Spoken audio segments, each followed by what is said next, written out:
News. Well, as COVID case counts continue to climb, so do the efforts of our first responders and healthcare heroes. But experts worry about just how much they can actually handle.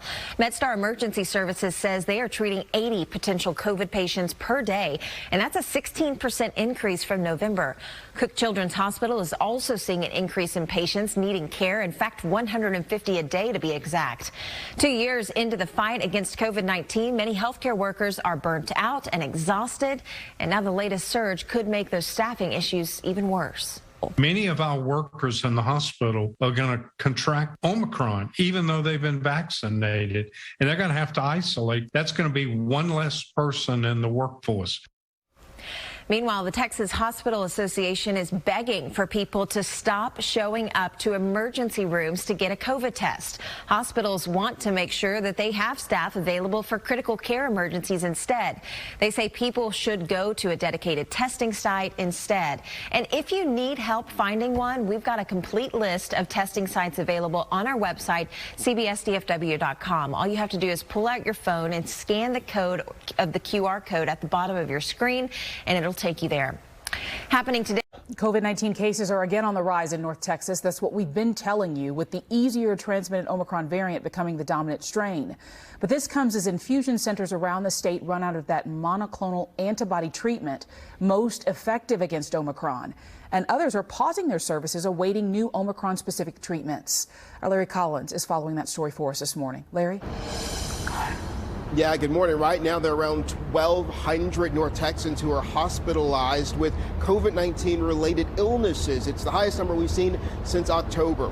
And now people are looking for these infusion treatments. 5 infusion centers across the state in large cities have now run out, including the large one over in Fort Worth.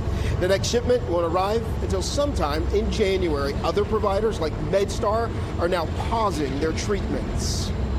CDC has indicated that research shows that the current monoclonal antibody regimen that was being used for the Delta variant is not very effective with the Omicron variant.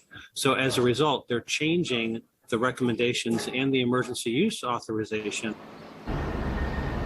Yeah, MedStar had seen marked increases in requests for antibody infusions from 1 or 2 a day to around 10 a day. They've also seen an increase in COVID-related calls, up 16% since November. They now await a shipment of the infusions that best deal with the Omicron variant, which now accounts for around 90% of the new infections around the state. They realize the shipments will need to first go to hospitals and those large infusion centers first. Live in Dallas, Larry Collins, NBC5. First responders in Tarrant County are seeing a spike in COVID-related calls. Crews with the ambulance service MedStar are seeing the number of 911 calls related to COVID spike in recent weeks. The average number of potential COVID patients was 99 per day between December 15th and December 31st. That's a 44% jump from November. Matt Zavadsky with MedStar says the number of potential COVID patients not taken to the hospital is also going up. We treat them on scene, we give them information, we provide them with resources to be able to get tested. The final 2 weeks of December brought a 169% increase for MedStar in the number of potential COVID patients treated on scene. Clayton Neville, WBAP News. Allie, thank you. The more than 50-degree drop in temperatures this weekend looked different for many across North Texas.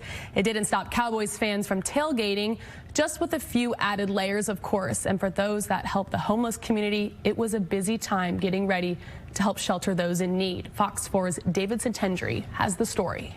Weather. You know, it seems like just yesterday we were talking about heat-related issues. MedStar, which services the Fort Worth area, says the 50-degree temperature drop sent 5 people to the hospital overnight. These were people who were suffering hypothermia, either mild or moderate hypothermia. It took a while for everybody to realize they needed to come in. Tonight we will exceed our capacity, and that's why we've asked the city to open up an alternative overflow site.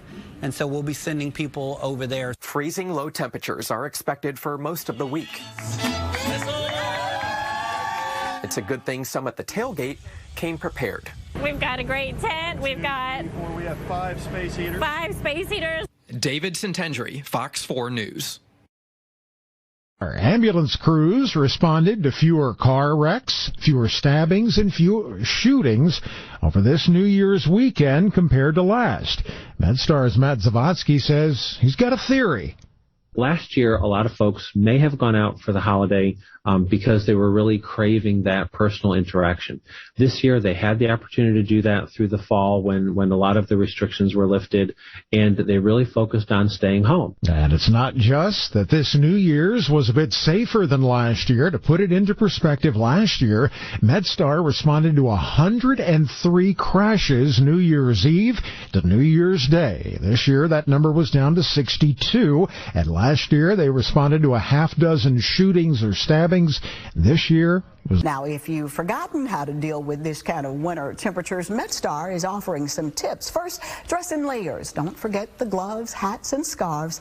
And make sure you've got a good pair of shoes to keep your feet warm and avoid getting them wet. Also, limit your time outdoors. And if you have to go out, avoid exertion. When the feels-like temperature drops below 20 degrees, MedStar says they'll implement its cold weather response protocol, meaning patients who are outdoors or those who are unprotected from the cold will be upgraded.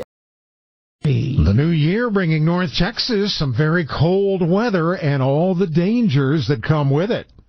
So far this year, we've already treated 19 people just since New Year's Day for a cold-related emergency. 17 of those were serious enough to need to be transported to area hospitals. MedStar's Matt Zavotsky says the frigid temperatures can be especially dangerous for Texans because our bodies aren't as accustomed to them. When the temperature hits the low 30s, frostbite and hypothermia become very real possibilities.